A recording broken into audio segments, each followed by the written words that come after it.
کسی نے اپنا ایک تجربہ لکھ کے بھیجا ہے، چونکہ بالکل ریئل سٹوری ہے اس لیے آپ کے ساتھ شیئر کرنا چاہتی ہوں کہ ہم بھی اپنے حالات پر نظر ثانی کریں۔ یہ لکھتی ہیں، پیاری استاذہ السلام علیکم ورحمۃ اللہ وبرکاتہ، اللہ تعالیٰ آپ کو اپنی حفظ و امان میں رکھے۔ آپ نے دین کی بجھتی شمع کو جو حیات نو بخشی ہے اور شمعوں سے شمع جلا کر جہالت کی ظلمتوں کو دور کرنے کی جو کوششیں کر رہی ہیں، اللہ تعالیٰ ان کو شرف قبولیت فرمائے اور مزید بارآور کرے، آمین۔ غیبت سے متعلق، بیک بائٹنگ سے متعلق اپنا ایک تجربہ آپ سے شیئر کرنا چاہتی ہوں۔ شاید کوئی ایسے تجربات سے پہلے ہی عبرت پکڑ لے کہ خوش قسمت ہے وہ جو دوسروں کے عیبوں سے سبق حاصل کرے۔ 2-3 روز پہلے کی بات ہے، رات 9:45 کے قریب ایک دوست کا میسج آیا اور پوچھا کہ آپ سو رہی ہیں؟ میری کوشش ہوتی ہے کہ رات 9 بجے تک سو جاؤں، اور یہ بات میرے سب عزیزوں کو پتہ ہے، اس لیے کوئی بھی مجھے 9 بجے کے بعد ایمرجنسی کے علاوہ فون نہیں کرتا۔ میں چونکہ جاگ رہی تھی اس لیے اسے فون کر لیا کہ شاید کوئی ضروری بات ہو۔ خیر بات ہوئی اور اس نے حال احوال کے بعد ہمارے ایک مشترکہ عزیز کی ایک بات بتائی کہ انہوں نے ان کے بارے میں فلاں سے یہ بات کی ہے، جس کے جواب میں نے کہا چھوڑو، وہ تو ہے ہی ایسا اور ایسا، اور پہلے اس نے یہ اور یہ کیا ہے۔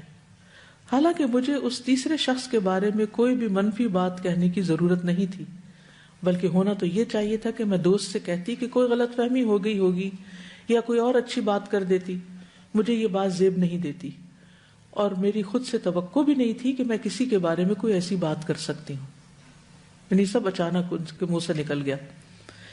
ایسے تیسرے شخص کے بارے میں منفی بات کرنے کے فوراً بعد مجھے احساس ہو گیا کہ میں نے بہت بڑی غلطی کی ہے۔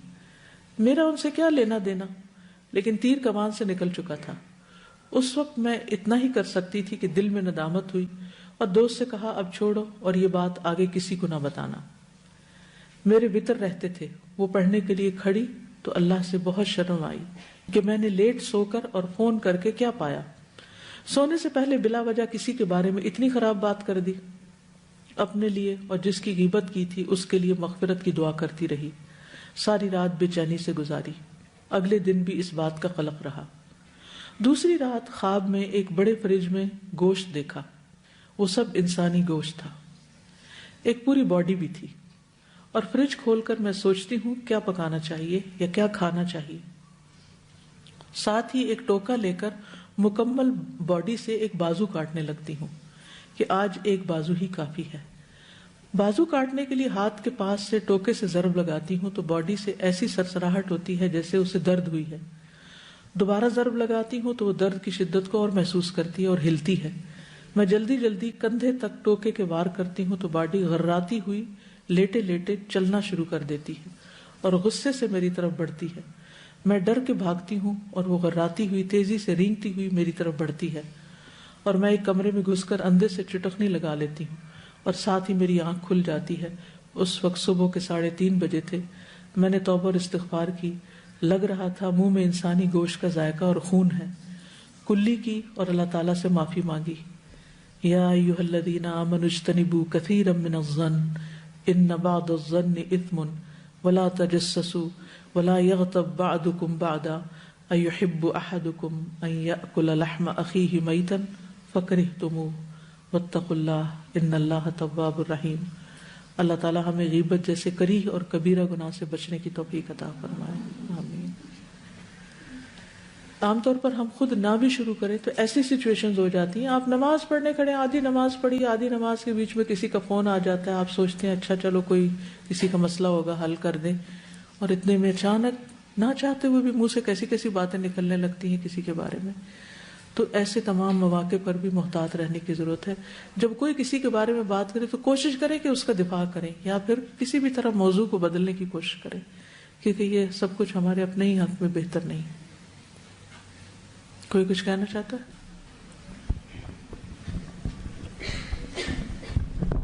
اس ویکینڈ پہ مجھے کچھ اسی طرح کا ایک اور تجربہ ہوا کہ میں کسی کے گھر گئی اور وہ شخص مسلسل ایک کے بعد ایک کے عیب بیان کر رہا تھا، اور میں ڈیفینڈ کرتی رہی کہ نہیں تم، اینڈ میں نے کہا کہ آپ نیتوں تک مت پہنچو، اور یہ تو اللہ کی صفت ہے کہ اللہ ہی نیت جانتا ہے، تو ڈیفینڈ کرتی رہی۔ پھر میں نے ایک بات سنی ہوئی تھی، شاید میرا خیال حدیث میں ہے کہ جو شخص کسی کی غیبت کرتا ہے وہ اپنے گھر میں ذلیل ہو جاتا ہے، اللہ تعالیٰ اس کو اس کے گھر میں ہی ذلیل ہو جاتا ہے، یا حدیث ہے یا کسی کا قول تھا.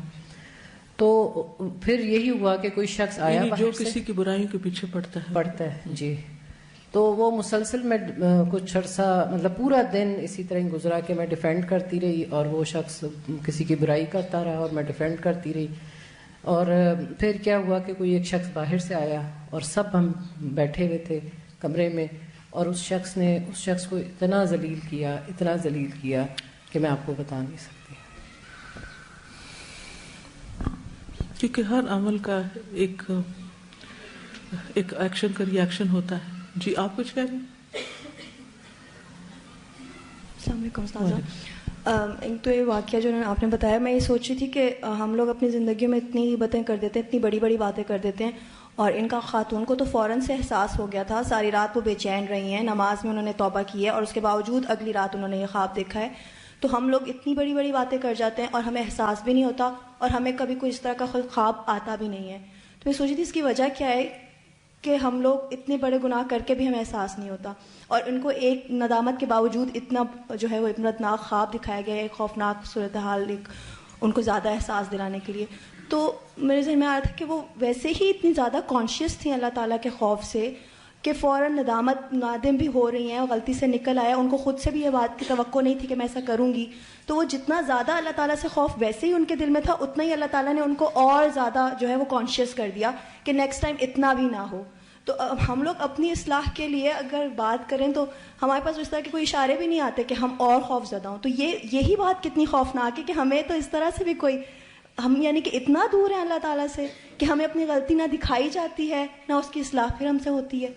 تو ہم لوگ اگر اپنی غلطیوں کی اصلاح چاہتے ہیں تو اس کے لیے بھی ہمارے اندر اتنا خوف ہونا چاہیے کہ اللہ تعالیٰ ہمیں ہماری غلطیاں دکھا دے تاکہ ہم اس پر نادم ہو سکیں. بالکل.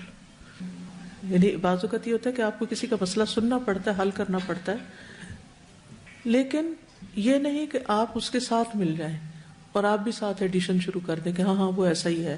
یا اور کوشش یہ کرنی چاہیے اگر مسئلہ بھی ہو نا تو فرضی مسئلہ بنانا چاہیے. فرضی سے مراد اس بندے کا نام نہیں لینا چاہیے.